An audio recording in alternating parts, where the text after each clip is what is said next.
Hello all, welcome to testify GS. और यहाँ पर हम इस ज्योग्राफी की सीरीज में हम देखने वाले हैं ज्योग्राफी का जो होगा यहाँ पर फुल रिवीजन करने वाले हैं। और इस सीरीज में 500 जो टॉप एमसीक्यू हैं ज्योग्राफी के, जो कि अलग अलग एग्ज़ाम्स के पीवाईक्यू को एनालिसिस करके बनाए गए हैं, तो वो यहाँ पर हम डिस्कस करेंगे वन बाय वन करके। और ये इन डेप्थ एनालिसिस जो होगा वो अच्छा होगा, जो कि एसएससी के एग्ज़ाम्स या फिर यहाँ पर देखें railway, UP police, UP triple SC जैसे कि पेट या फिर स्टेट पीसीएस, इन सब एग्ज़ाम्स के लिए ये काफ़ी हेल्पफुल होने वाली है। तो चलिए शुरू करते हैं। सबसे पहला सवाल है जो कि पूछ रहा है भारत का कुल क्षेत्रफल जो कि विश्व का कुल भौगोलिक क्षेत्रफल का लगभग कितना प्रतिशत है। तो वैसे तो ये 2.4% है। और हमें पता है कि भारत क्या है, अगर रैंकिंग में देखें क्षेत्रफल के हिसाब से तो भारत विश्व का 7वां देश है। 7वां क्या है, ये बड़ा देश है। और पहले नंबर पे यहाँ पर हम देखते हैं, पहले नंबर पे है रसिया, रूस। इसके बाद सेकंड नंबर पर है यहाँ पर कनाडा, थर्ड नंबर पर है यूएसए, और इसके बाद फोर्थ नंबर पर है चाइना। चार से चीन या चाइना और 4 से 4 ऐसे कुछ इसको आप रिलेट कर सकते हैं। फिर फिफ्थ नंबर पर है यहाँ पर ब्राज़ील, और 6 नंबर पर है यहाँ पर ऑस्ट्रेलिया। इसके बाद फिर 7वें नंबर पर यहाँ पर प्यारा भारत। तो इस तरह से आप ये डायग्राम ड्रॉ करके यहाँ पर इस चीज़ को याद रख सकते हैं। पहले नंबर पर रूस, दूसरे नंबर पर यहाँ पर कनाडा, और तीसरे नंबर पर यूएसए। इसके बाद चौथे नंबर पर चाइना, फिर ब्राज़ील, और फिर ऑस्ट्रेलिया, और 7वें नंबर पर यहाँ पर भारत है। तो इस तरह से रिलेट कर सकते हैं। अगर पॉपुलेशन वाइज देखा जाए तो इंडिया क्या है, फर्स्ट में है। तो हम चीन को पीछे कर चुके हैं पॉपुलेशन में और फर्स्ट में है। इसके बाद देखते हैं कि दूसरा है सवाल यहाँ पर जो कि पूछ रहा है ये कौन सा राज्य है जो पूरी तरह से क्या है, लैंड लॉक है। तो स्थलरुद्ध या फिर लैंड लॉक क्या होता है, मान लो ये कोई भी वाटर बॉडी या कुछ भी कोई स्टेट है और ये चारों तरफ से ज़मीन से घिरा हो, यहाँ पर डायरेक्ट किसी भी ओशियन या सी का यहाँ पर बॉर्डर ना लगती हो। और यहाँ पर जो क्वेश्चन में पूछ रहा है, एक तो लैंड लॉक पूछ रहा है और दूसरा अंतर्राष्ट्रीय सीमा। तो यहाँ पर आप देखेंगे यूपी का क्या है, ये नेपाल के साथ बॉर्डर शेयर करता है। इसके बाद आसाम देखेंगे तो यहाँ पर ये वाला जो पोर्शन है ये आसाम का है। तो इस तरह से आसाम इस साइड से बांग्लादेश से और इस साइड से भूटान से बॉर्डर शेयर कर रहा है। तो ये भी बांग्लादेश और भूटान, दो कंट्रीज़ के साथ बॉर्डर इसकी शेयर होती है इंटरनेशनल लेवल पर। इसके बाद राजस्थान का देखें तो राजस्थान क्या है, ये पाकिस्तान के साथ बॉर्डर शेयर करता है। और यहाँ पर बच रहा है छत्तीसगढ़, जो कि इसका सही आंसर है। अगर छत्तीसगढ़ की लोकेशन देखें तो मैप में छत्तीसगढ़ ये है, और यहाँ पर देखते हैं हम छत्तीसगढ़, ये झारखंड, एमपी, इसके बाद यहाँ पर महाराष्ट्र, सॉरी ये एमपी है, इसके बाद यूपी एमपी और ये महाराष्ट्र, इसके बाद फिर ये तेलंगाना, और यहाँ पर इसकी आंध्रा के साथ भी बॉर्डर शेयर होती है और उड़ीसा के साथ भी। इस तरह से ये क्या है, लैंड लॉक भी है और ये किसी भी इंटरनेशनल बाउंड्री को शेयर नहीं कर रहा है अपने साथ। तो इसका सही आंसर हम देख लेते हैं सी नंबर। इसके बाद हम देखते हैं भारत का सबसे जो उत्तरी पॉइंट है वो कहाँ पर है। तो अगर भारत के उत्तरी पॉइंट की तो कुछ इस तरह से हम नॉर्मल सा ड्रॉ कर लेते हैं। अगर उत्तरी पॉइंट की बात करें तो यहाँ पर है, ये लद्दाख वाले रीजन में है, और ये है इंदिरा कोल। तो ये कोल वाला यहाँ पर है, और इंदिरा पॉइंट वाला, तो पॉइंट वाला ये है यहाँ पर। अगर नॉर्मली देखें ये मैप ऐसे ही है, स्केल पे नहीं है। तो ये है इंदिरा पॉइंट। तो पॉइंट पानी में, पानी से आप पॉइंट को याद रखेंगे, और कोल ये ऊंचाई से याद रखेंगे। इसके बाद मेन लैंड पे जो है ये कन्याकुमारी का पॉइंट है। तो ये अगर इसकी देखें तो ये 8 डिग्री और 4 मिनट है, और ये है। इसके बाद फिर हम देखते हैं गुहार मोती। तो गुहार मोती ये कहाँ पर है, ये गुजरात वाला पॉइंट है जो कि क्या है, पश्चिमी है। और किबुथु ये अरुणाचल प्रदेश का है। और कन्याकुमारी हम मेनलैंड का देख चुके हैं। तो इस तरह से इसका सही आंसर जो होगा वो होगा इंदिरा कोल। इसके बाद क्वेश्चन नंबर 4 को देखते हैं। तो यहाँ पर जो ग्रेट हिमालय है, ग्रेट हिमालय का जो कोर है वो किस चट्टानों से बना हुआ है। तो जब ग्रेट हिमालय का अगर यहाँ पर कोर की बात करें तो ये ग्रेनाइट से बना हुआ है। अगर बेसाल्टिक की बात करें तो ये क्या है, वोल्केनिक टाइप की होती हैं, ये वोल्केनिक टाइप की होती हैं। और यहाँ पर चूना पत्थर या फिर जैसे बलुआ पत्थर है, तो इन सबको देखें तो ये क्या है, अवसादी है। इस तरह से हम देखते हैं यहाँ पर क्वेश्चन नंबर 5 है कि सिक्किम राज्य की सीमा कितने राज्यों से लगती है। तो सिक्किम राज्य की लोकेशन ये है, और सिक्किम से ये वेस्ट बंगाल, सिर्फ वेस्ट बंगाल पश्चिम बंगाल बॉर्डर शेयर करता है। इधर नेपाल है और इधर भूटान। तो इस तरह से इसका सही आंसर है पश्चिम बंगाल। और यहाँ पर अगर देखें जैसे कि मेघालय है, तो मेघालय क्या है, सिर्फ एक के साथ बॉर्डर शेयर करता है और वो है आसाम। तो इनको आपको याद रखना है। हाँ, यहाँ पर आसाम ऐसा स्टेट है जो कि यहाँ पर सारे जितने भी स्टेट्स हैं उनके साथ इधर नॉर्थ ईस्ट में बॉर्डर शेयर करता है, चाहे अरुणाचल प्रदेश हो या फिर मणिपुर, नागालैंड और मिजोरम, त्रिपुरा, इन सब के साथ इसकी बॉर्डर लगती है। इसके बाद हम देखते हैं कि क्षेत्रफल की दृष्टि से विश्व का सबसे बड़ा आइलैंड कौन सा है, सबसे बड़ा द्वीप कौन सा है। तो सबसे बड़ा द्वीप ये है अटलांटिक में, और ये है ग्रीनलैंड। तो यहाँ पर ये है ग्रीनलैंड, जो कि यहाँ पर ये है आयरलैंड, और इसके कंट्रोल में है ये। वैसे अगर जियोग्राफिकली देखा जाए तो ये नॉर्दर्न अमेरिका का पार्ट है, इसीलिए अभी पिछले दिनों ट्रम्प काफ़ी ज़्यादा इसमें हल्ला मचा के रखे थे। तो यहाँ पर ग्रीनलैंड सही ऑप्शन, सही आंसर है। और इसके बाद न्यू गिनी का अगर देखें तो ये क्या है, ये सेकंड है, ये सेकंड लार्जेस्ट है। और अगर मेडागास्कर की बात करें तो मेडागास्कर यहाँ पर, ये मेडागास्कर है, ये अफ्रीका के पास में है, ये हिंद महासागर का है। इसके बाद हम देखते हैं कि बोर्नियो, तो ये दक्षिण पूर्वी एशिया में मिलेगा, ये बोर्नियो है। तो बोर्नियो कुछ इसकी लोकेशन यहाँ पर है। क्वेश्चन नंबर 7 में देखें कि दक्षिण की गंगा, तो दक्षिण की गंगा यहाँ पर कावेरी को माना जाता है। गंगा इसलिए यहाँ पे माना जाता है क्योंकि जो सांस्कृतिक तौर तरीक़ों से इसको काफ़ी ज़्यादा इसको पूजा जाता है, तो इसलिए यहाँ पर गंगा इसको बोलते हैं। इसके बाद आप देखेंगे जो कृष्णा रिवर है, ये इसकी फ़्लो कहाँ पर है।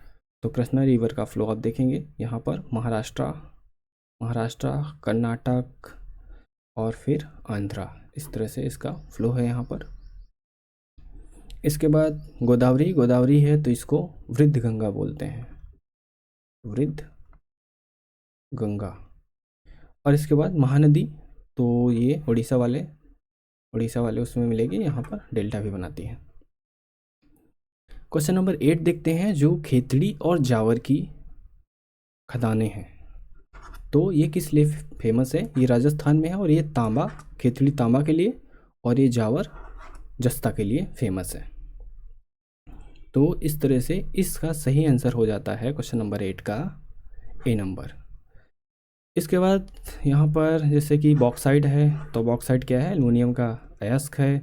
कोयला कहाँ पर पाया जाता है, यहाँ पर देखें तो कोयला है ये झारखंड वाले रीजन में। आने वाले वीडियोज़ में झारखंड और उड़ीसा में ये सब हम देखने वाले हैं। इसके बाद जैसे सोना है, तो सोने के लिए हम देखें फेमस है कोलार, तो कोलार यहाँ पर फेमस है सोने के लिए।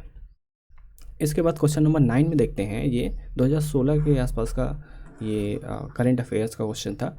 तो ऑर्गेनिक फार्मिंग जो है ये कहाँ पर सबसे पहले अपनाई गई है भारत में, मतलब पहला राज्य है। तो ये है सिक्किम क्या है, ये भारत का पहला राज्य है।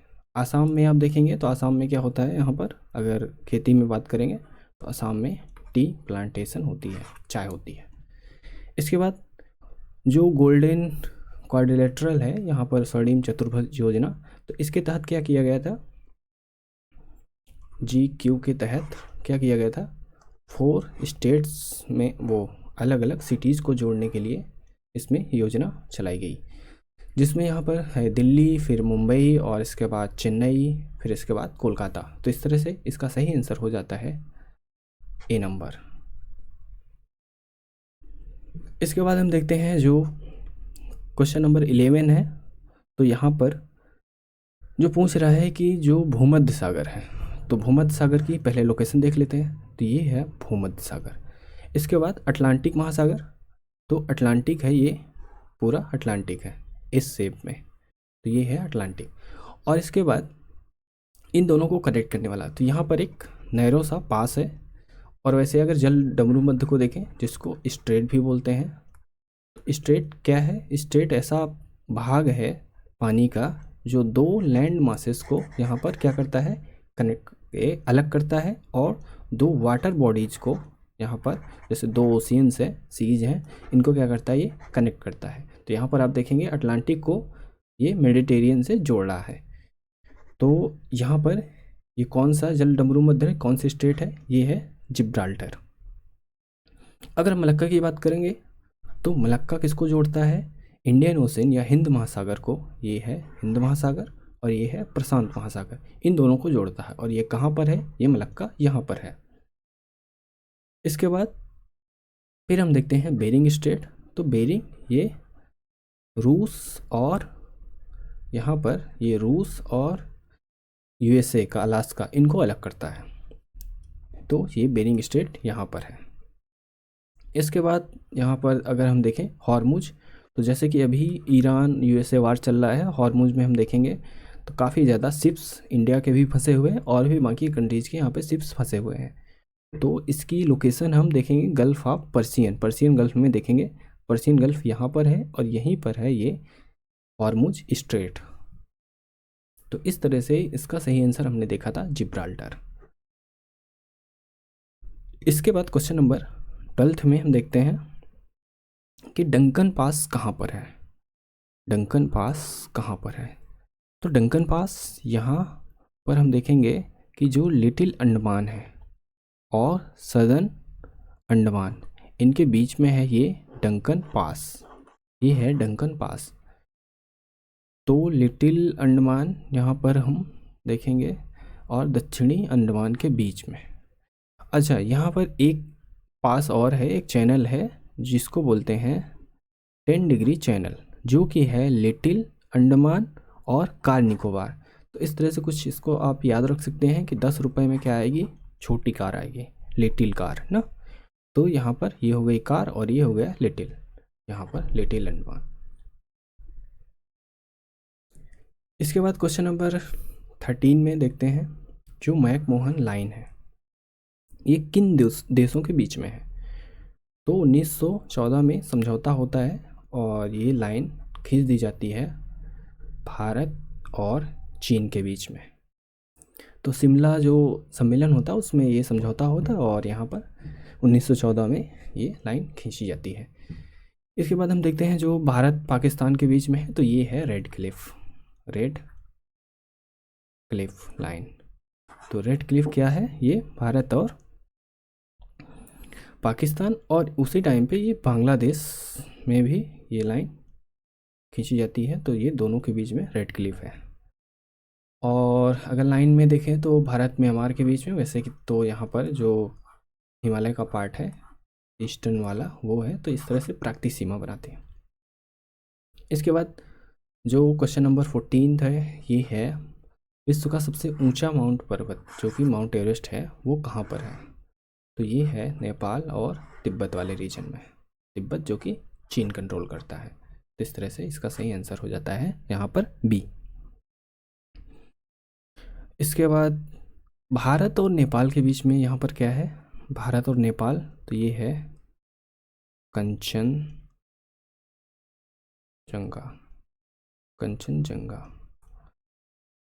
तो ये कंचनजंगा यहाँ पर है। इसके बाद फिर हम देखते हैं कि ब्राउन कोल क्या है।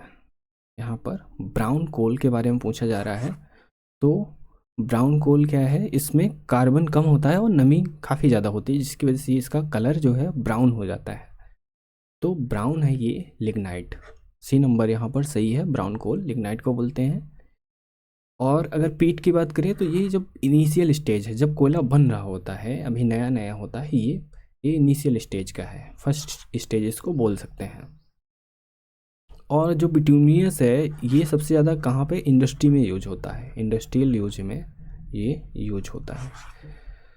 और जो सबसे अच्छा कोयला होता है वो होता है एंथ्रेसाइट। एंथ्रेसाइट सबसे हाई क्वालिटी का होता है, हाई क्वालिटी कोल होता है ये। तो इस तरह से आप इन चीज़ों को याद रखेंगे। जो सबसे अच्छा कोयला है वो है एंथ्रेसाइट। तो ए से एंथ्रे और ए से सबसे अच्छा, ऐसा कुछ याद रखेंगे। बिटूमियस जो है तो ये बिटूमिनस इंडस्ट्रियल यूज में ज़्यादा आता है। लिग्नाइट को हम ब्राउन कोल भी कहते हैं। और फिर पीट में क्या होता है, यहाँ पर कार्बन कम, सबसे कम, और नमी अधिक होती है। अगर इनको सीक्वेंस में लगाया जाए तो जैसे जैसे हम इधर नीचे साइड जा रहे हैं, पीट साइड, तो वैसे वैसे इसमें कार्बन कंटेंट जो है वो काफ़ी कम होता चला जा रहा है। क्वेश्चन नंबर 16 में हम देखते हैं कि ट्रांस साइबेरियन रेल मार्ग, ट्रांस साइबेरियन रेलवे के बारे में पूछ रहा है, जो कि कहाँ पर है, ये रसिया में है, जो कि सेंट पीटर्सबर्ग से ये व्लादिवोस्टोक तक है। व्लादिवोस्टोक जो कि प्रशांत साइड, ये यहाँ पर पोर्ट को कनेक्ट करेगा। और ये रसिया का क्या है, सबसे लंबा रेल मार्ग है, जिसकी लंबाई वैसे लगभग, इसकी लंबाई 9300 किलोमीटर है, 9300 किलोमीटर अप्रॉक्स। तो इस तरह से हम देखते हैं। मॉन्ट्रियल वैंकूवर ये कहाँ पर है, ये रेल मार्ग है कनाडा में। और इसके बाद पर्थ और सिडनी वाला आप देखेंगे तो ये है ऑस्ट्रेलिया में। इसके बाद न्यूयॉर्क और सैन फ्रांसिस्को वाला, तो ये है यूएसए में, यूनाइटेड स्टेट ऑफ अमेरिका में। तो इस तरह से ये कुछ रेल मार्ग हैं, आप इनको याद रखेंगे। अगर इस क्वेश्चन का वैसे सही आंसर देखें तो क्या है, बी नंबर। सौरमंडल का वह कौन सा ग्रह है जो मात्र 88 दिन में क्या करता है, सूर्य की परिक्रमा पूरी करता है। तो रेवोल्यूशन की यहाँ पर बात हो रही है, और ये है 88 दिन मरकरी, मतलब कि हिंदी में बुध। तो ये बुध यहाँ पर है, बुध है। इसके बाद अगर शुक्र का देखेंगे तो कितना है, 225 दिन, 225 दिन। अर्थ का देखेंगे तो 365 दिन। और ये फिर मंगल का देखेंगे, मार्स का, तो ये 687 दिन यहाँ पर है, और जो कि 2 साल के बराबर है। इसके बाद बाकी देख लेते हैं। जुपिटर है, जैसे जैसे हम बाहर की साइड जाएंगे, नेपच्यून आते आते अरुण, वरुण, वरुण की सबसे ज़्यादा है, 165 साल लगाता है। यूरेनस का, अरुण का 84 साल है। तो इस तरह से इनको आप, इसमें लगभग आपको इधर के तो पता होनी चाहिए चारों, अर्थ का पता ही है, ये 3 हमें याद करने हैं। इसके बाद हम देखते हैं क्वेश्चन नंबर 18 है, जो मोहो डिसकंटिन्यूटी के बारे में है। तो यहाँ पर हम देखते हैं, इसको याद करने के लिए CMRGL,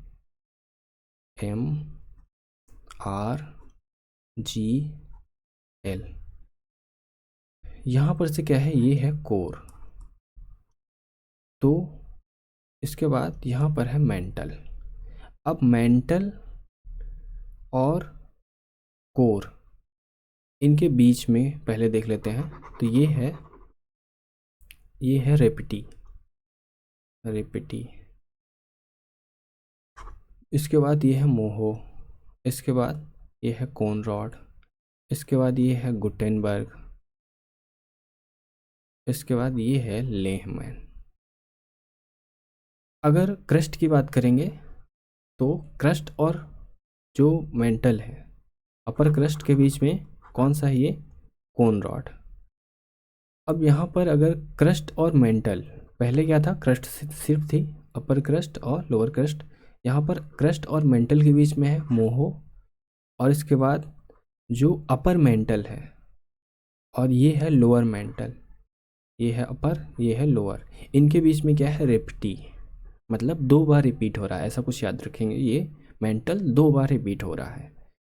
और इसके बाद मेंटल और कोर के बीच में जो है वो है गुटेनबर्ग। तो मेंटल और कोर, तो कोर मेंटल से कोर में जाएंगे तो क्या होगी, यहाँ डेंसिटी बहुत ज़्यादा होगी, बढ़ जाएगी अचानक से, तो ये फिर यहाँ पे घुटन होगी, तो ये गुटेनबर्ग।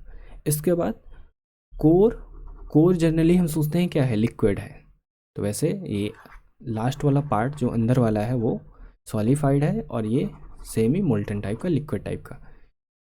तो यहाँ पर जो अपर कोर है और लोअर कोर है, उनके बीच में जो है वो उसको बोलते हैं लेहमैन।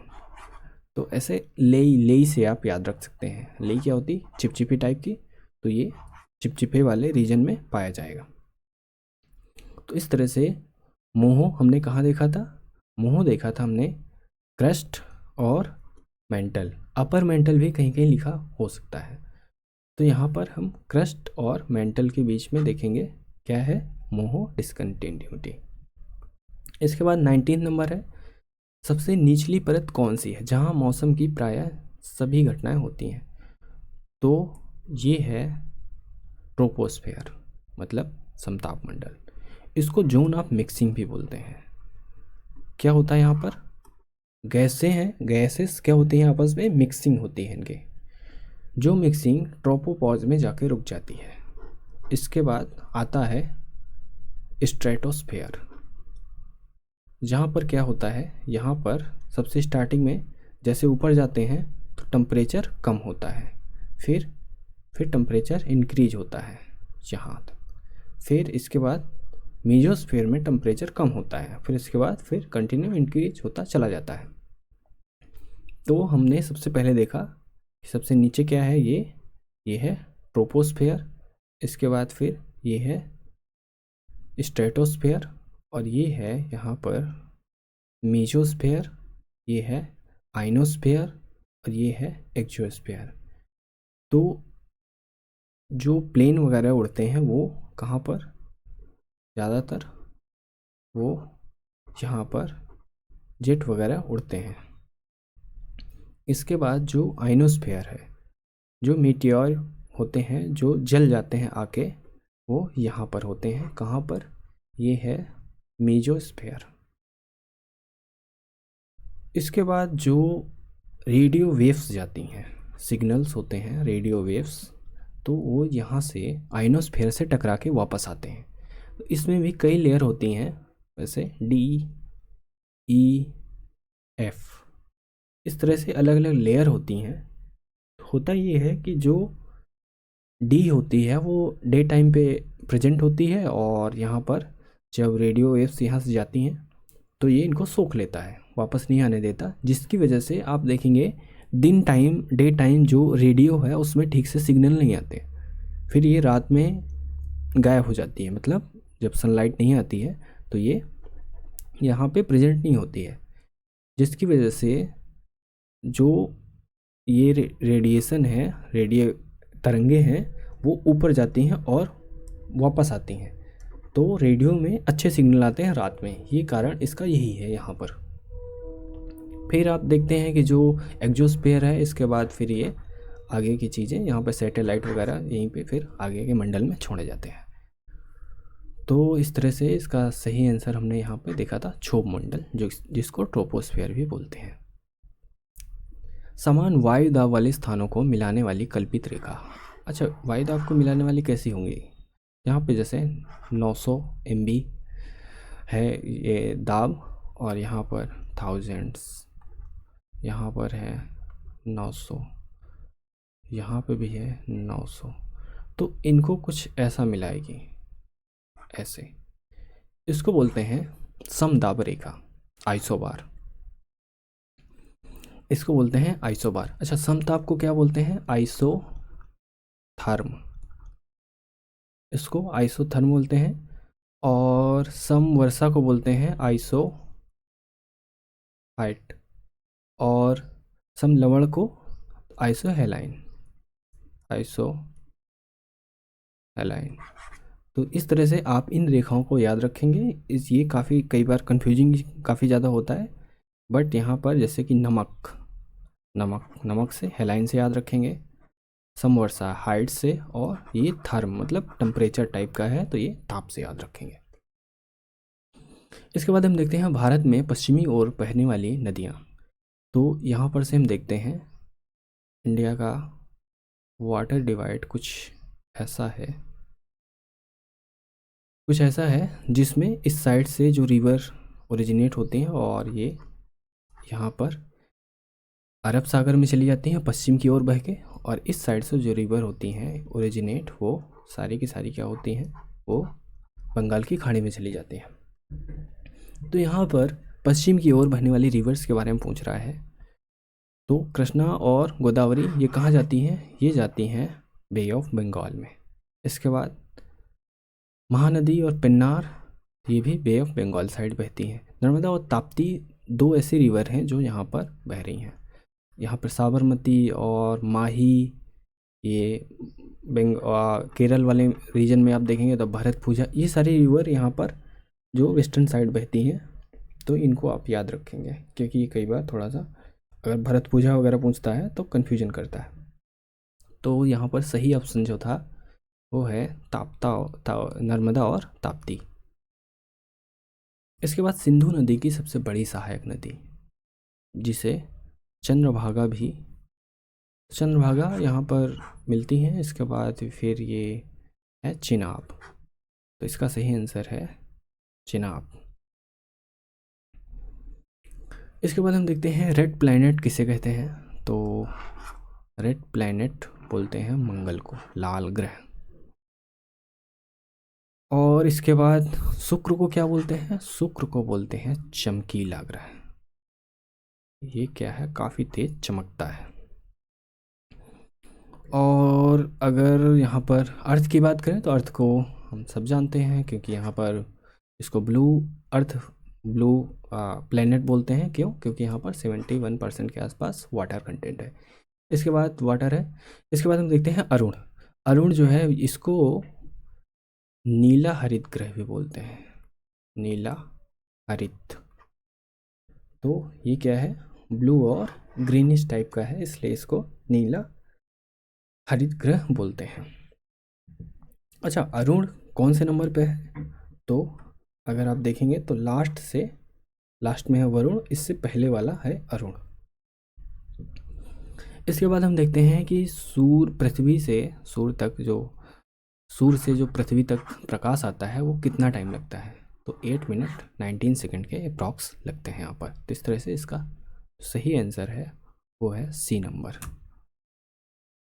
इसके बाद हम देखते हैं जो दो यहाँ पर उपग्रह हैं, इसको बोलते हैं फोबोस और डीमोस। दो उपग्रह हैं, ये किसके हैं, तो ये उपग्रह हैं, ये काफ़ी ज़्यादा इम्पोर्टेंट है और ये हैं मंगल के। अच्छा, बृहस्पति का कौन सा है, तो बृहस्पति का है गैलीलियन इसका काफ़ी फेमस उपग्रह है। वैसे बहुत ज़्यादा उपग्रह होते हैं इनके, शनि और बृहस्पति के घटते बढ़ते रहते हैं। इसके बाद जो सबसे फेमस है वो है शनि का टाइटन शनि का सबसे फेमस सैटेलाइट है, उपग्रह है। और अरुण की बात करें तो यहाँ पर दो उपग्रह हैं इनके, टिटनिया और दूसरा है ओबेरॉन। तो ये दो उपग्रह अरुण के फेमस है जिनको आपको याद रखना है। यहाँ पर हम देखते हैं उत्तरी गोलार्ध में वर्ष का सबसे छोटा दिन कब होता है। तो उत्तरी गोलार्ध में सबसे जो छोटा दिन होगा कब होगा, मतलब इसको पहले समझ लेते हैं कि कहाँ पर कौन सा दिन कब होगा। तो ये है 21 जून। फिर इसके बाद यहाँ पर होगा सितंबर, और यहाँ पर होगा दिसंबर, फिर होगा यहाँ पर मार्च। अब इसमें कई बार कन्फ्यूजन होता है डेट में, जैसे 21, 22, 23 ऐसे, मतलब अलग अलग है ना सब में। तो ये जो दो होंगे यहाँ पर, ये मार्च और जून, इनको आप 21 से याद रखेंगे, 21 आप ऐसे भी कैलेंडर से याद रखते हैं कि जो शुरू के 6 महीने वाले हैं दोनों, ये क्या है 21-21 को ऐसे याद याद रखेंगे। इसके बाद हम देखते हैं जो 23 से 23 यहाँ पर सितंबर में लिखेंगे और 22 यहाँ पर लिखेंगे। तो सबसे बड़ा मतलब नंबर यहाँ पर सितंबर में देखेंगे और 22 दिसंबर में, ऐसा कुछ 22 से आप याद रखेंगे। ओके, तो यहाँ पर सबसे छोटा दिन पूछ रहा है, तो वैसे तो यहाँ पर सबसे छोटा दिन होगा 22 दिसंबर को। कहाँ पर? उत्तरी गोलार्ध में। क्यों? क्योंकि जो सूरज है वो कहाँ पे होगा उस टाइम पे, ये चमक रहा होगा मकर रेखा पर, ये मकर रेखा पर होगा, मकर रेखा पर सीधा चमक रहा होगा। तो यहाँ पर उस टाइम पर जो उत्तरी गोलार्ध है वहाँ पर छोटा दिन होगा और उस टाइम पर मकर रेखा में बड़ा दिन होगा। यहाँ पर मकर रेखा में होगा और 21 जून वाले टाइम पे क्या होगा? कर्क रेखा पे, यहाँ पर कर्क रेखा। तो हम देखेंगे 21 जून जो, क्योंकि इंडिया क्या है ये नॉर्दर्न हेमिस्फीयर में, उत्तरी गोलार्ध में है, तो आप देखेंगे 21 जून के आसपास बहुत ज़्यादा यहाँ पर क्या होती है? गर्मी होती है, बहुत ज़्यादा धूप होती है और सबसे बड़ा दिन होता है एक तरह से। तो ये चीज़ आप यहाँ पर याद रखेंगे। हाँ, 2 होंगे यहाँ पर, जैसे 21 मार्च और 22 सितंबर। इस टाइम पे क्या होगा? इक्विनॉक्स वाला कंडीशन होगी, मतलब कि सूर्य कहाँ पर चमकेगा? 0 डिग्री। सूर्य कहाँ पर चमकेगा? 0 डिग्री, यानी कि जो इक्वेटर है ये उस पर चमकेगा। तो इक्वेटर पर चमकेगा तो क्या होगा? ये मान लो ऐसा है, यहाँ पर सूरज चमक रहा है, तो दोनों साइड क्या होगा? दिन रात बराबर होंगे, यहाँ पर दिन रात बराबर होंगे। तो सबसे छोटा दिन हम देखते हैं, सबसे छोटा दिन है यहाँ पर जो 22 दिसंबर है, ये उत्तरी गोलार्ध की बात कर रहे हैं, गोलार्ध वाइज होगा यहाँ पर, ये चीज़ आपको कन्फ्यूज नहीं होना है। यहाँ पर देखते हैं 2 देशांतरों के बीच की जो लॉन्गिट्यूड्स होते हैं उनके बीच को क्या बोलते हैं? इनके बीच की दूरी को गोरे बोलते हैं, GORE, ये गोरे। यहाँ पर जैसे इसके बीच की ये दूरी पूछ रहा है।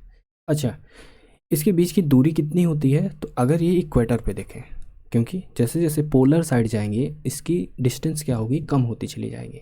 तो 111.32 किलोमीटर क्या होती है? इक्वेटर पे होती है। इसके बाद हम यहाँ पर बाकी अगर ऑप्शंस को देखें तो अक्षांश क्या है? अक्षांश यहाँ पर ये जो बड़ी रेखाएं हैं ये हैं अक्षांश।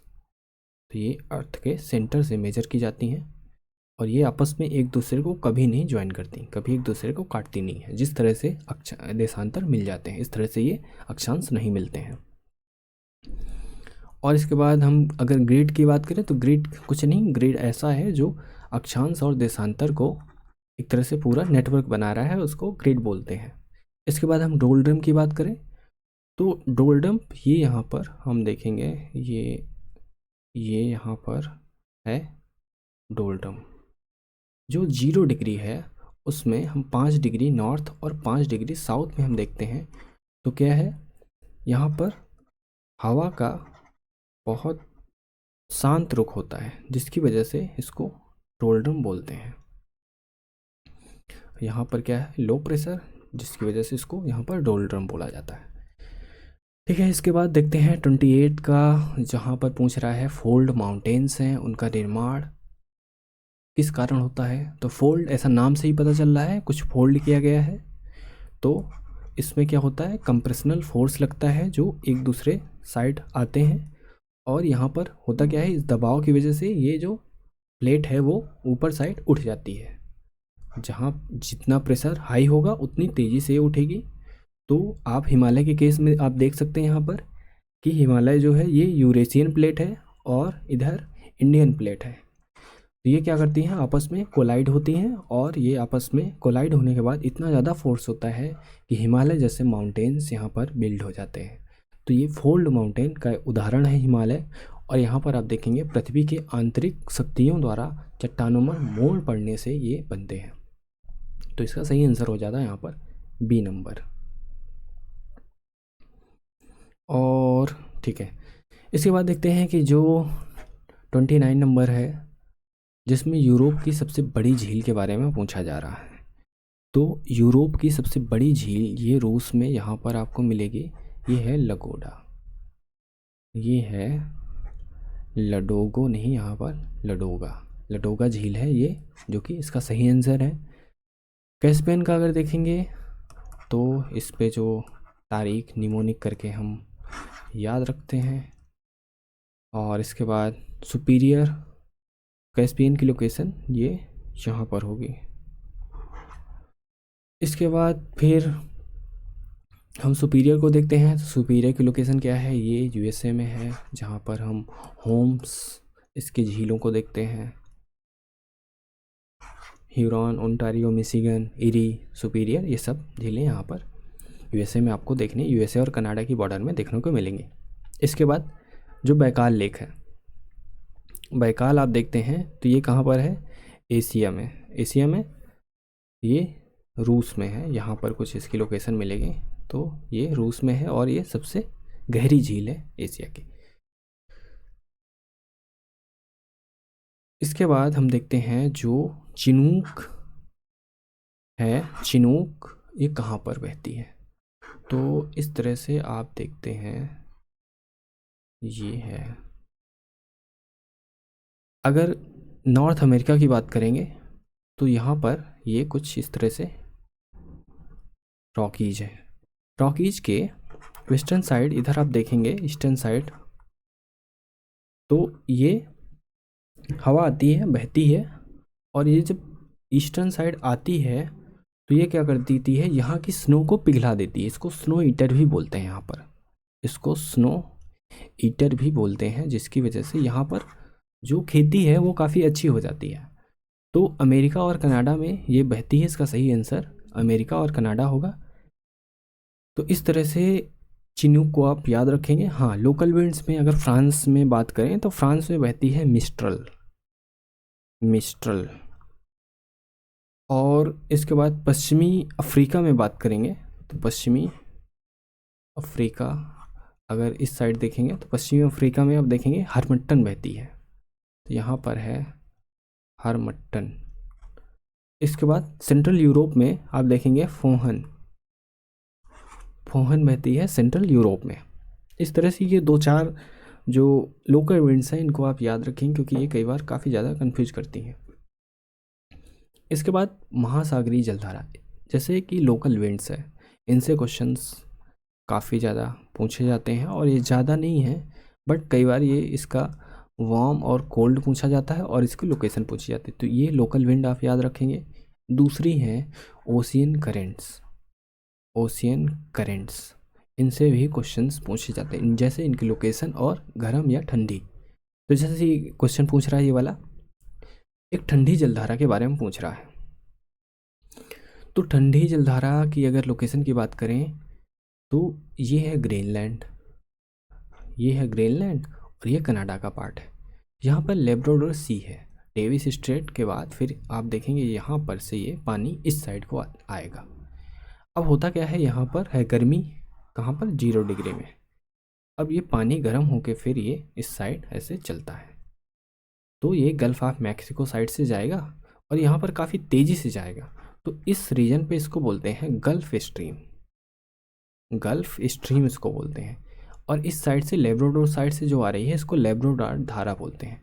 तो जाहिर सी बात है ये क्या है, सारा रीजन ये जमा हुआ है, मतलब यहाँ पर ठंडा है, बर्फ़ है, तो बर्फ़ से जो पानी आएगा कैसा होगा, ठंडा होगा। तो लेब्राडोर धारा कैसी है, ये एक ठंडी जलधारा है। तो यहाँ पर लेब्राडोर को हम देख लेते हैं, ये एक ठंडी जलधारा है। इसके बाद सबसे जो कन्फ्यूजिंग जलधारा है वो है अलास्का, अलास्का, अलास्का, ये रीजन अलास्का का है और हमें लगता है कि ये ठंडे प्रदेश में है, तो ये ठंडा रीजन अलास्का का होगा। अलास्का एक ठंडी जलधारा होगी ऐसा लगता है, बट ऐसा नहीं है। यहाँ पर एक ट्विस्ट है, वो ये है कि जैसे ये है प्रशांत महासागर, यहाँ पर पानी गर्म होता है और ये चाइना साइड आता है और चाइना सी से ये जापान साइड जाता है। तो जापान के आसपास आपको याद रखना है, इसको बोलते हैं क्यूरोसियो, क्यूरोसियो, जो कि ए नंबर में दे रखा है। क्यूरोसियो जब आगे बढ़ती है तो इस साइड से जो रूस साइड से पानी आता है इसको बोलते हैं ओयासियो, ओयासियो। ये एक ठंडी जलधारा है, क्यूरोसियो एक गर्म जलधारा है। ये पानी आगे बढ़ता है, मतलब आगे बढ़ के ये अलास्का साइड आ जाएगा। अब ये अलास्का साइड आता है तो ये गर्म ही रहता है, यहाँ पर ठंडा अभी नहीं हुआ है। अब ये जब जल यहाँ का पानी फिर इसमें मिक्सिंग होगी, तब ये कैलिफोर्निया पहुँच के कैलिफोर्निया की जो जलधारा है वो ठंडी हो जाएगी। तो यहाँ पे याद याद रखना है आपको, अलास्का की जलधारा क्या है, एक गर्म जलधारा है। और कहाँ की है, ये प्रशांत महासागर की है। और ये पहले हम जो देख रहे थे वो क्या है, ये है अटलांटिक महासागर। ओके, तो ये दो चार चीज़ें यहाँ पे आपको याद रखनी है। गल्फ स्ट्रीम हमने देख ही लिया, ये कहाँ पर है, ये अटलांटिक की है और ये यूएसए साइड है, यूएसए के ईस्टर्न साइड पाई जाती है। तो इस तरह से इसका आंसर होगा C number. Tropic of cancer में कौन कौन से मतलब स्टेट्स हैं, तो पहले हम यहाँ पर देख लेते हैं गुजरात, दूसरे नंबर पर है राजस्थान, तीसरे नंबर पर है एमपी और चौथे नंबर पर है यहाँ पर छत्तीसगढ़।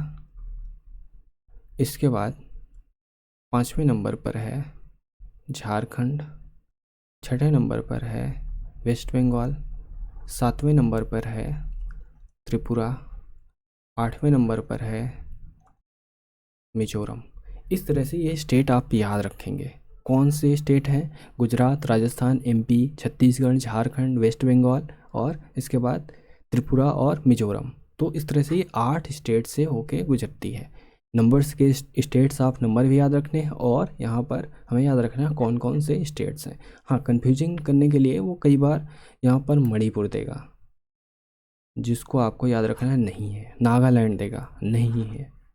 यहाँ पर कन्फ्यूज करने के लिए आपसे वेस्ट बंगाल के पास उड़ीसा दे देगा, जो कि नहीं है। बिहार देगा, जो कि नहीं है। इस तरह 2-3 स्टेट्स हैं जिनको देता है और हमें लगता है कि होंगे और टिक करने में गलत हो जाता है। तो ये आप याद रखेंगे, 8 हैं और कौन कौन से हैं यहाँ पे देख सकते हैं। इसके बाद शिव समुद्रम जो जलप्रपात है उसके बारे में पूछ रहा है।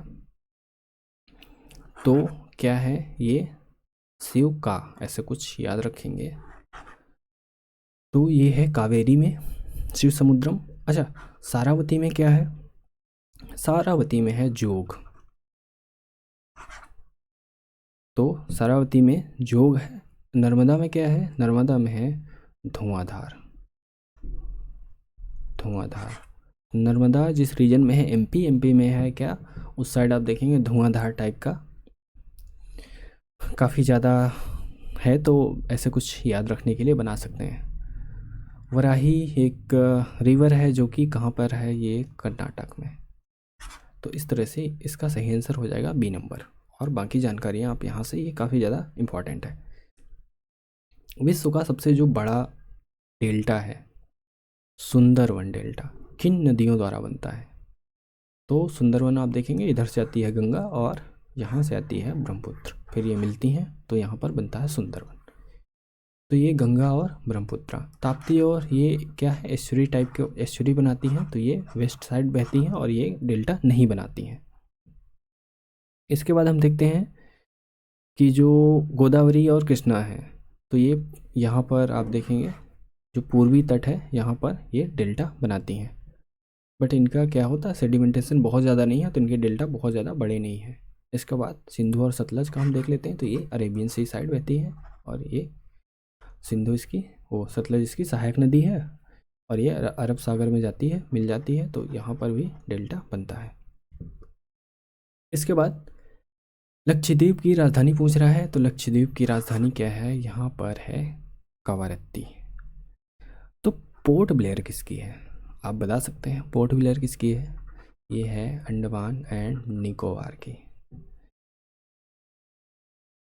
अच्छा, मिनिकॉय क्या है। तो मिनिकॉय क्या है, ये लक्षद्वीप का एक आइलैंड है। ये क्या है, एक आइलैंड द्वीप है। इसके बाद ये भी एक द्वीप है। ठीक है, तो इसका सही आंसर हो जाता है कवरत्ती। इसके बाद हम देखते हैं पंपास। तो पंपास रीजन कहाँ पर है, तो पंपास को ऐसे याद रखेंगे, पंप लाओ अर्जेंट है। तो अर्जेंट में हम क्या करते हैं, अर्जेंट बोलते हैं चलो पंप लेके आओ। तो ये मेनली क्या है, अर्जेंटीना में है। अगर वनडे में आता है तो कई बार क्वेश्चन सिर्फ उसमें अर्जेंटीना दिया होता है, बट साथ में कई बार उरुग्वे और सदर्न ब्राज़ील भी दे तो आपको इसको भी टिक करना है, क्योंकि जो साउथ ब्राज़ील है वहाँ पर भी थोड़े पाए जाते हैं, उरुग्वे भी पाया जाता है। अगर इसकी लोकेशन देखें तो उसकी लोकेशन ये यहाँ पर होगी, ये मेनली यहाँ पर है, इसके बाद ये यहाँ पर उरुग्वे है और ये सदर्न ब्राज़ील का पार्ट है, यहाँ पर भी ये फैले हुए हैं। तो पंपास को आप याद रखना है कि ये अर्जेंटीना में है मेनली, उरुग्वे और सदर्न ब्राज़ील में भी पाए जाते हैं। इस तरह से इसका सही आंसर हो जाता है डी नंबर। अच्छा, बाकी की अगर बात करें जैसे कि उत्तरी अमेरिका, तो उत्तरी अमेरिका क्या है, ये प्रेरी है, प्रेरी। अच्छा, याद इसको कैसे रखेंगे, अमेरिका क्या है, पावरफुल है। अभी देख रहे हैं यूएसए और ईरान वार भी चल रहा है, तो ईरान और मतलब क्या है, इतना पावरफुल है कि सब क्या कर रहे हैं उसके सामने, प्रेयर कर रहे हैं। ऐसा कुछ याद रखेंगे आप कि उसके सामने सब प्रेयर करते हैं पावर की वजह से, तो प्रेयर ही हो गया। दक्षिण अफ्रीका, दक्षिण अफ्रीका ये यहाँ पर है, तो दक्षिण अफ्रीका में जो पाए जाते हैं इनको बोलते हैं वेल्ड। तो कुछ ऐसा याद रख सकते हैं वेल्ड से कि ये क्या है, एकदम अलग है, मतलब इसके बाद कुछ भी नहीं है, पानी पानी है। तो अगर इधर हमें अंटार्कटिका को जोड़ना है तो क्या करना पड़ेगा, वेल्डिंग करना पड़ेगा, वेल्डिंग करना पड़ेगा। तो ये वेल्ड से इसको आप याद रख सकते हैं। और ये है सबसे नीचे, सबसे नीचे मतलब डाउन्स। डाउन्स कहाँ पर है, ऑस्ट्रेलिया में, ऑस्ट्रेलिया में है डाउन्स। तो इस तरह से आप याद रख सकते हैं। बाकी अगर देखें तो यहाँ पर इस रीजन में ये है हंगरी, हंगरी में क्या है, पुस्टाज, पुस्टाज। पुस्टाज को कैसे याद रखेंगे, जब आप भूखे होते हैं, हंगरी होते हैं तो क्या खाते हैं, पास्ता। तो इसको पास्ता, पुस्ताज, इस तरह से कुछ याद रख सकते हैं। बाकी के भी हम देखेंगे धीरे धीरे करके, बट यहाँ पर जितने ग्रासलैंड बताए गए हैं ये आप नोट कर लीजिएगा या फिर इनको रिवाइज कर लीजिएगा। यहाँ पर हम देखते हैं 37 में सबसे लंबा राष्ट्रीय राजमार्ग पूछ रहा है, नेशनल हाईवे 44। ये क्या है, सबसे लंबा यहाँ पर राजमार्ग है, जो कि ये श्रीनगर से कन्याकुमारी तक है, तो ये सबसे लंबा है यहाँ पर। फिर यहाँ पर देखते हैं कि जो NH27 है, ये तो NH27 यहाँ पर जो पश्चिम है और पूरब है इसको जोड़ता है, तो इसको पूरब पश्चिम कॉरिडोर भी बोलते हैं। इस तरह से इसको आप याद रखते हैं। NH1 क्या है, ये पहले इसको GT रोड बोलते थे, तो ये NH1 इसका सब नाम चेंज हो गया है। तो इस तरह से ये चीज़ें यहाँ पर आप हाईवे से रिलेटेड याद रख सकते हैं। फिर इसके बाद देखते हैं कौन सा दर्रा हिमाचल प्रदेश को तिब्बत से जोड़ता है, हिमाचल को तिब्बत से जोड़ता है। तो इस तरह से आप देखेंगे ये यहाँ पर हिमाचल है और हिमाचल को तिब्बत से जो जोड़ता है वो है यहाँ पर सिपकिला, सिपकिला, सिपकिला है यहाँ पर। और यहाँ पर क्या है, एक रोहतांग और ये आप सिपकिला और रोहतांग याद रखेंगे, जो कि यहाँ पर सही आंसर है सिपकिला। अच्छा, नाथुला की अगर बात करें तो नाथुला कहाँ पर है, ये सिक्किम वाले रीजन में आप देखेंगे, सिक्किम को कनेक्ट करता है ये तिब्बत से। बॉमडिला आप देखेंगे ये है अरुणाचल प्रदेश में। और ये बनिहाल, आप इसमें टनल भी बनी हुई है, तो ये आप JNK वाले रीजन में आपको ये देखने को मिलेगी। तो इस तरह से ये कुछ पासेस हैं जिनको आप ड्रॉ करके याद रख सकते हैं। सवाना, तो ये सवाना ये अफ्रीका का है। जो DD जो डॉक्यूमेंट्री होती है आप देखेंगे, ये डिस्कवरी वाली, वो यहीं पे शूट होती है ज़्यादातर, क्योंकि ये काफ़ी बड़े ग्रास लैंड है और इसमें ग्रासेस बहुत ज़्यादा है और ट्रीज, जो बड़े ट्रीज हैं वो कम पाए जाते हैं। तो यहाँ पर आप देखेंगे बड़े बड़ी वाइल्ड लाइफ हैं, वाइल्ड्स हैं, वो सारा यहाँ पर आपको मिलेगा। तो ये है अफ्रीका। अभी अफ्रीका के साथ साथ हमने अभी देखा था ऑस्ट्रेलिया में क्या था, डाउन्स, क्योंकि सबसे क्या है, नीचे है। यूरेशिया वाले रीजन में एक है स्टेपी, स्टेपी। और इसके बाद ब्राज़ील साइड भी हम सदर्न ब्राज़ील में देखेंगे, ये अब देखेंगे तो यहाँ पर जो पंपास था ही, इसके साथ साथ यहाँ पर कटंगा वगैरह भी है, जिनको हम आने वाले एक सेपरेट लेक्चर में सारे ये देख लेंगे। इसके बाद भारत का एकमात्र सक्रिय ज्वालामुखी कहाँ पर है, तो ये है बैरन में। बैरन की आप लोकेशन देखेंगे, ये है बैरन में। तो पम्बन क्या है, पम्बन जो रामेश्वरम है वो पम्बन द्वीप साइड है।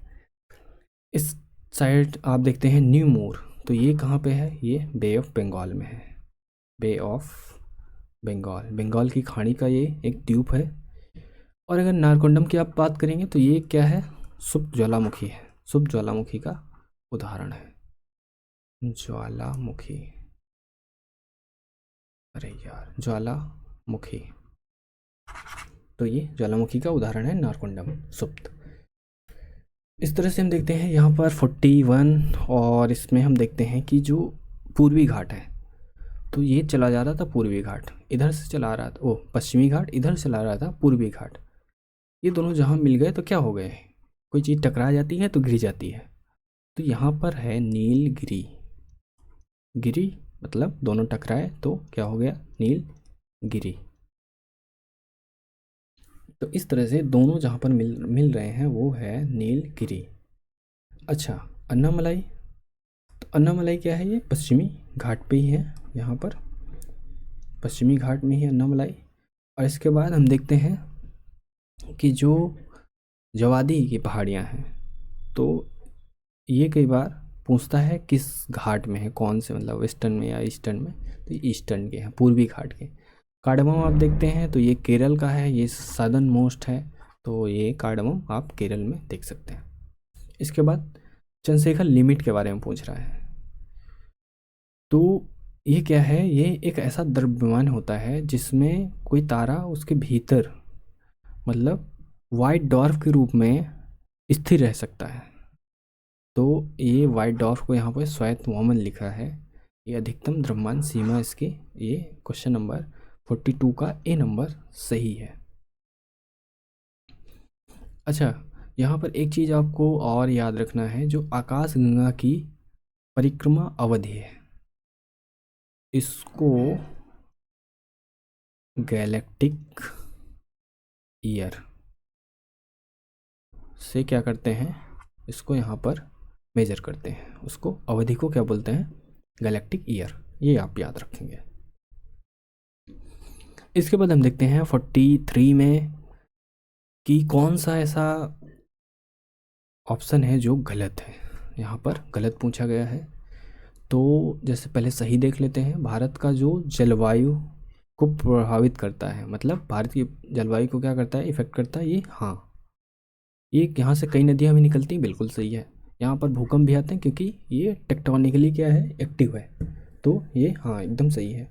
बट यहाँ पर पर्यटन नहीं होता ऐसा कोई पॉइंट नहीं है, जो कि ये गलत है। पर्यटन काफ़ी ज़्यादा होता है, आप देखेंगे दार्जिलिंग है या फिर डलहौजी, शिमला, ये सारे कहाँ पे हैं, ये सारे हिमालय के पे तो ही हैं। तो इसलिए ये यहाँ पर सी नंबर सही हो जाता है, क्योंकि ये गलत है। इस तरह से 44 का हम देखते हैं कि जैसे नदी है, नदी क्या हुई, यहाँ से ओरिजिनेट हुई पहाड़ से, और ये फिर यूथ स्टेज में होती है, फिर ये मैच्योर स्टेज में होती है, इसके बाद ये ओल्ड एज में, और ये फिर ओशियन में जाके मिल जाती है। तो यहाँ पर आप देखेंगे जब नदी क्या होती है, यूथ स्टेज में होती है, यूथ होती है, तो ये डाउन कटिंग करती है, मतलब ये वैली को डीपनिंग करती है, वैली को नीचे साइड को काटती है। तो यहाँ पर वी शेप की वैली बन जाएंगी। तो हम देख लेते हैं वी शेप की वैली सबसे पहले बनेंगी, तो जो कि ए और बी दोनों में है। चलिए, मतलब यहाँ पर सी और डी को हम यहाँ पर एलिमिनेट कर देते हैं, 2 ऑप्शन यहाँ से चले जाते हैं।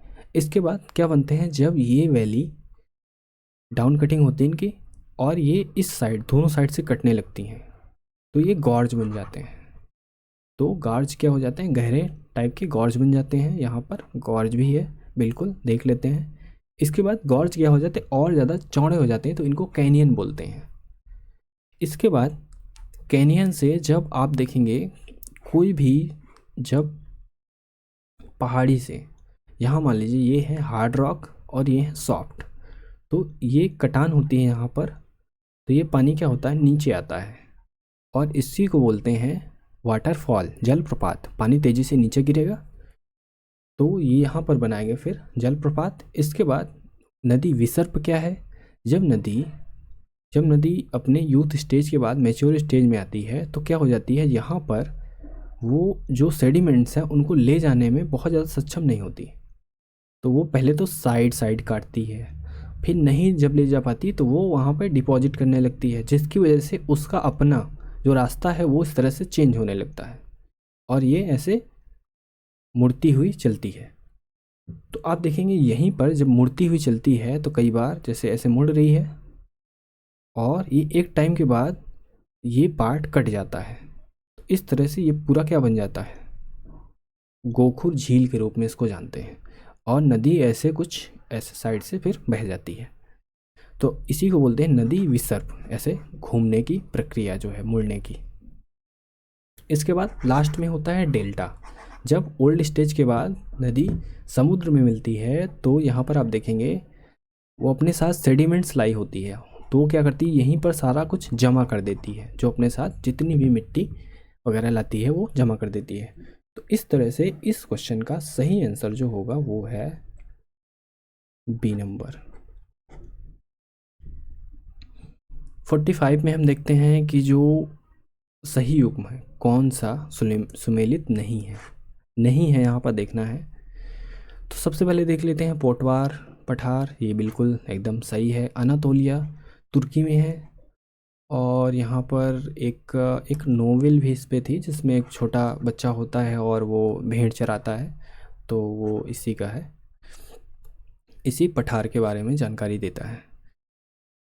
और यहाँ पर आप देखेंगे जो कोलोराडो है, तो ये कोलोराडो एक रिवर भी है यहाँ पे यूएसए में, जो कि बिल्कुल सही है। अच्छा, पैटागोनिया ये मैक्सिको में नहीं है, पैटागोनिया है कहाँ फिर, तब पैटागोनिया है ये पड़ेगा अर्जेंटीना और चिली में, अर्जेंटीना और चिली। तो ये अर्जेंटीना और चिली में क्या है, पैटागोनिया, ये आपको याद रखना है। तो इसका सही आंसर है सी। इसके बाद देखते हैं शीतोष्ण कटिबंध, मतलब कि शीतोष्ण का मतलब टेम्परेट जो साइक्लोन है उनके संबंध में पूछ रहा है। तो आप जो ऑप्शन नंबर ए है, ये केवल समुद्रों पर उत्पन्न होते हैं, जो कि ऑप्शन नंबर सी से क्या कर रहा है, कंट्राडिक्ट कर रहा है। जल और स्थल दोनों पर उत्पन्न हो सकते हैं, तो इनमें एक तो कटेगा, तो इसमें ये सही नहीं है, ये केवल समुद्रों पर उत्पन्न नहीं होते। ये जो सही बात है इसकी, ये ट्रॉपिकल के लिए है। जो ट्रॉपिकल साइक्लोन होते हैं वो केवल समुद्रों पर होते हैं, बट अगर टेम्परेट की देखें तो ये जल और स्थल दोनों में होते हैं। तो यहाँ पर जो सही आंसर है ये है जल और स्थल दोनों में उत्पन्न हो सकते हैं। और बाकी चीज़ें हम देखें जैसे वेग है, तो ये भी ट्रॉपिकल का है, वेग काफ़ी ज़्यादा होता है एज़ कम्पेयर टू टेम्परेट, तो ट्रॉपिकल साइक्लोन में वेग काफ़ी ज़्यादा होता है। प्रभाव क्षेत्र की अगर बात करें तो प्रभाव क्षेत्र इसका काफ़ी ज़्यादा होता है, क्योंकि धीरे धीरे चलता है और ये काफ़ी ज़्यादा होता है। तो इस तरह से इसका सही आंसर हो जाएगा सी नंबर। हरमट्टन जो इसको डॉक्टर विंड भी बोलते हैं, इस लोकल विंड को, तो इस तरह से ये है अफ्रीका में आप देखेंगे ये है अफ्रीका, और अफ्रीका में ये है पश्चिमी अफ्रीका, ये वाला।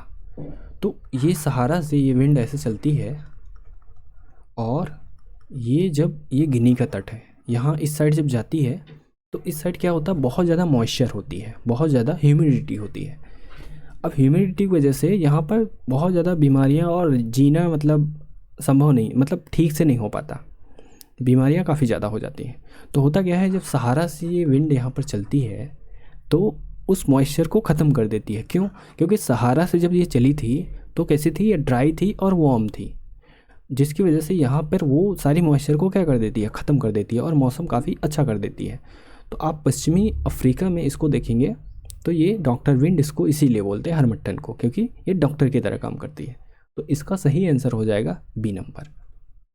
पश्चिमी अमेरिका में हम पहले भी देखा था, चिनूक है। सेंट्रल यूरोप में और या फिर यूरोप में आप देखेंगे मिस्ट्रल से याद रखेंगे। और उत्तरी ऑस्ट्रेलिया, ऑस्ट्रेलिया में आप याद रखेंगे विली विली विली विली, ये क्या है, ऑस्ट्रेलिया में चलती है। तो इस तरह से लोकल विंड, लोकल करेंट्स, ये सब मतलब करेंट्स ओशियन की, ये सब काफ़ी ज़्यादा इंपॉर्टेंट है। ग्रास लैंड इंपॉर्टेंट है, इनको आप ऐसे याद रख सकते हैं ड्रॉ करके। यहाँ पर जो जनसंख्या पिरामिड है तो ये ऐसे बनता है और इसमें होता क्या है, सॉरी, यहाँ पर इसके दो पार्ट होते हैं। एक साइड हम दिखाते हैं ये मेल है या फीमेल, और दूसरी साइड दिखाते हैं इनकी एज क्या है, एज ग्रुप को दिखाते हैं, और एक साइड मेल और फीमेल। तो यहाँ पर आप देखेंगे कि जो पिरामिड है वो क्या दिखा रहा है, आई और लिंग संरचना, मतलब मेल और फीमेल को, मेल और फीमेल को। तो इस तरह से इसका सही आंसर हो जाता है बी नंबर। इसके बाद हम देखते हैं जो कौन सा जोड़ा है जो सही नहीं है। तो यहाँ पर जो सही जोड़ा नहीं है वो है विंसे मैसिफ। तो ये कहाँ पर है, ये अंटार्कटिका में है। अंटार्कटिका, ये अंटार्कटिका की क्या है, हाईएस्ट पीक है। बैकाल झील, बैकाल झील अगर देखें तो बैकाल झील ये रूस में है, ना कि अफ्रीका में। टिटिकाका झील अगर देखेंगे तो टिटिकाका कहाँ पर है, ये है दक्षिण अमेरिका, जो कि एकदम सही मिलान है यहाँ पर। तो सही आंसर हो जाएगा सी। इसके बाद सुपीरियर झील, तो सुपीरियर हमने देखा था, ये है होम्स वाले ट्रिक से, तो ये है कहाँ पर, नॉर्दर्न अमेरिका, मतलब उत्तरी अमेरिका, कनाडा और यूएसए की बॉर्डर में ये झीलें हैं सारी। होम्स मतलब ह्यूरॉन, ओंटारियो, मिशिगन, एरी और सुपीरियर। तो इस तरह से इसका सही आंसर हो जाता है सी नंबर। सही सुमेलित है टिटिकाका, जो कि दक्षिण अमेरिका में। हम यहाँ पर देखते हैं कि जो सॉइल प्रोफाइल है वो कैसी है। तो सबसे पहली जो ये वाली लेयर है इसको बोलते हैं ओ होराइजन, ओ लेयर, ऑर्गेनिक लेयर इसको। तो इसको ओ से आप याद रखेंगे, और ये क्या है, ओ से ऑर्गेनिक भी याद रख सकते हैं। तो ये काफ़ी, इसमें क्या है, ह्यूमस है।